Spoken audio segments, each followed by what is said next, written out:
Pero hindi natin alam, yung mga nakaparking dyan na sasakyan, malay natin baka mayroong nakahalo dyan. Baka may nakahalo na taga-manman. Kasi kanina, ang sabi ko sa akin ng gwardiya, ayan yan, yung tulay na yan, yung overpass na yan mga kababayan, meron daw dalawang lalaki dyan sa ibabaw na yan, nakatambay, nagbibidyo-video.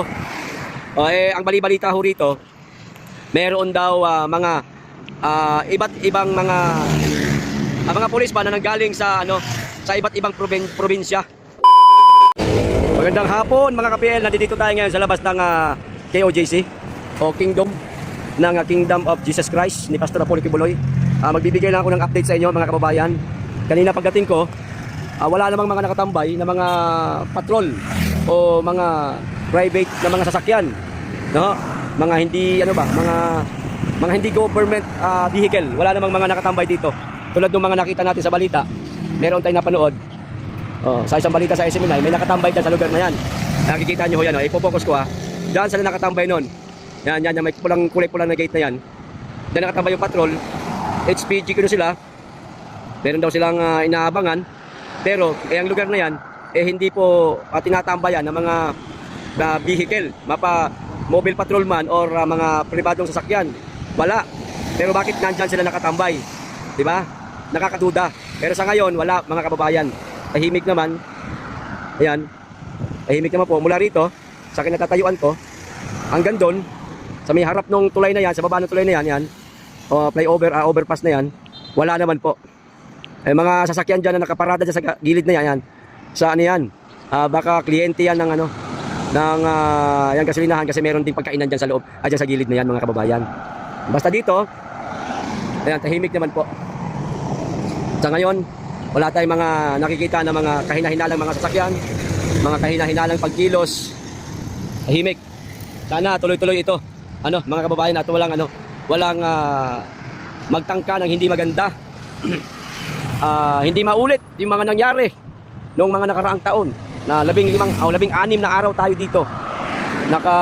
Naka-stay para maipakita namin sa inyo ang kaganapan. Kita niyo napakaganda mga kababayan. Napakaganda po talaga ng KOJC mga kababayan. Yung buong compound napakalinis. Kita niyo naman pati tarpaulin pa lang. Sa labas napakaganda, kita niyo mga kababayan. Sobrang ganda. Pero hindi natin alam, yung mga nakaparking dyan na sasakyan, malay natin baka mayroong nakahalo dyan. Baka may nakahalo na taga-manman. Kasi kanina, ang sabi ko sa akin ng gwardiya, ayan yan, yung tulay na yan, yung overpass na yan mga kababayan, meron daw dalawang lalaki dyan sa ibabaw na yan, nakatambay, nagbibidyo-video. Ang bali-balita ho rito, meron daw mga iba't ibang mga pulis pa na nanggaling sa iba't ibang probinsya na hindi ho taga Davao City. Merong iba galing ng Sarangani, yung iba galing Sultan Kudarat, basta bandang Cotabato. Katulad din po noong nakaraang taon na 16 na araw ho tayo dito, 16 na araw nilang ginulo itong napakatahimik, napakalinis na compound ng Kingdom of Jesus Christ. Yan noon na naman po ang nangyayari ngayon. Meron na naman daw pong mga bagong tropa ng mga kapulisan ang dumating. Kadadating lang. Bakit may mga galing probinsya ng mga kapulisan? Diba? Bakit narito sila? Ano ang pakay nila sa lugar na ito? Napakatahimik, nananahimik. Hindi naman ito nagnakaw sa kaban ng bayan. Itong si Pastor Kibuloy at ang miyembro ng KOJC, hindi ho ito nakialam sa pondo ng bayan. Pero bakit ho nila pinakikialaman at pinag-iinitan itong Kingdom of Jesus Christ? Ano bang kasalanan sa kanila nito? Yan ang nakakapagtaka. Samantala, yung mga kawatan, totoong nagnakaw sa kaban ng bayan, hindi ho nila sinisilbihan ng search warrant. Kaya ako, dito ako nakapwesto mga kababayan, kasi yung mga kotse na yan, naghihinala ho talaga ako, sa totoo lang. Naghihinala ho ako, baka mamayang nahaluan yan. Pero sana wag naman. Di ba? Walang kasalanan. Si Pastor Apollo Kibuloy, walang kasalanan ang mga miyembro ng Kingdom of Jesus Christ. Pero bakit nila pinag-iinitan? Bahay ng mga kawatan, ng mga politiko, hindi ho nila sinisilbihan ng search warrant. Ano makikita nila rito Pera ng bayan? Di ba? Wala silang makikita rito. Kung meron mang kayamanan itong Kingdom of Jesus Christ, sariling sikap nila ito sa pangunguna ni Pastor Apollo Kibuloy. Hindi sila nagnakaw. Pinaghirapan nila yan.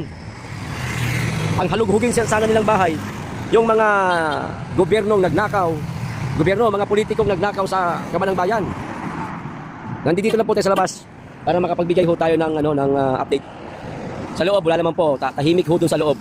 Walang problema. Kita nyo Davao, walang traffic mga kababayan. Inaabang-abangan ko rin po yung dalawang lalaki kanina na nariyan po sa itaas ng overpass na yan. Baka mamaya bumalik, tatanungin ko kung ano ang pakay nila, bakit sila kumukuha ng video. Nakakaduda eh. Tulad nga yan, mga kababayan, merong mga pulis na dumating na hindi po taga Davao City. Siyempre, hindi ho nila alam ang terrain nitong lugar na ito. Hindi ho nila alam ang mapa, hindi nila alam kung saan nakapwesto ang mismong gate ng compound ng KOJC, ang gate 1 or gate 2, hindi nila alam. So, maaaring yung dalawa na yon na nagbibideo dyan sa taas na tulay na yan, mga kababayan, kinukuha ho ang mapa o minamapping na itong lugar na ito. Maaaring ganun ho, maaaring minamapping na po ito. Kasi may nagbibideo eh, inaabangan ko, hindi pa naman po bumabalik. Tsaka itong lugar na ito, yung fast food dyan, mga kababayan, yung mga nakaparking dyan, pwede pong gamitin yan na na gawing tambayan lang nila para tawag dito, para dito ho sila magmumula sa kanilang pagmamanman. Kaya dapat 24 oras merong ding nakaantabay rito na maaaring makapag-video anumang oras kung sakaling may mga kahina-hinalang mga pagkilos dito sa labas. O agad-agad magagawa ng video, may papakita natin. Para malaman nilang alerto tayo. Nananahimik lamang po itong Kingdom of Jesus Christ. Itong mga taga KOJC, si Pastor. Ano bang gusto nila? Mga putang ina nila, kinulong na nga nila si Pastor na walang kasalanan eh. O yung mga aligasyon pa nga lang eh. Hindi pa nga naiimbestigahan, kinulong na yung tao. Putang ina to mga to. Ano ba kailangan nila? Nasa kanila na si Pastor, ano ba kailangan nila? Di umano, lalo daw agawin itong buong compound, mga kababayan ng KOJC. Lalong-lalo na ang Kingdom of Jesus Christ, yung Kingdom. Kingdom pala, hindi Kingdom of Jesus Christ. Yung mismong Kingdom. Di umano, gusto daw angkinin eh. May naiinggit daw na nakokak mga kababayan eh, naiinggit daw dyan eh. At ang sabi eh, kanya daw yung lugar na yan. Tarantado ba siya? Putang ina niya. Kanya daw yan eh. Loko-loko ba siya?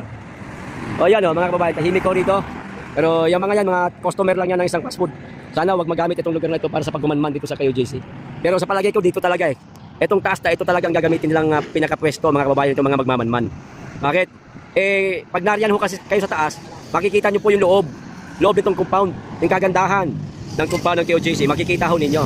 Kaya may mga lalaki dyan kaninang nagbibideo, baka kinukuhanan na ho ng ang loob ng compound. Wala naman po, okay naman po rito. Nagbigay lang po ako sa inyo ng update mga kababayan. At mga kwento, batay po sa ikinuwento ho sa akin, na mayroon ng mga nagmamanman, mayroong mga nagbibideo dyan sa ibabaw ng tulay na yan, may mga nakatambay na mga pribadong sasakyan, meron ding mobile ng pulis. Meron din, kaya ayan, pinuntahan ho natin para malaman po natin kung gaano katotoo. Pero sa ngayon nga, medyo wala naman, pero hindi dapat magpakampante. Kailangan alerto, mahirap na, baka bigla-biglang lumusob itong mga animal na ito, yung mga yawa na mga bataan na mga bangag, mga kababayan. Abot mainam na po yung handa. Di ho ba? O ayan po. So mamaya po ulit, magbibigay po ako ng update sa inyo mga kababayan. Ito lang muna sa ngayon. Short video lang muna tayo. Importante nakagawa tayo ng update at maipakita ko po sa inyo ang kaganapan dito. Okay, hanggang dito lang po muna. Mula po dito sa Davao City, sa labas po ng Kingdom of Jesus Christ Compound. Ako po si Kapiel, ang inyong lingkod, ang inyong kaibigan at higit sa lahat, ang inyong Bye-bye!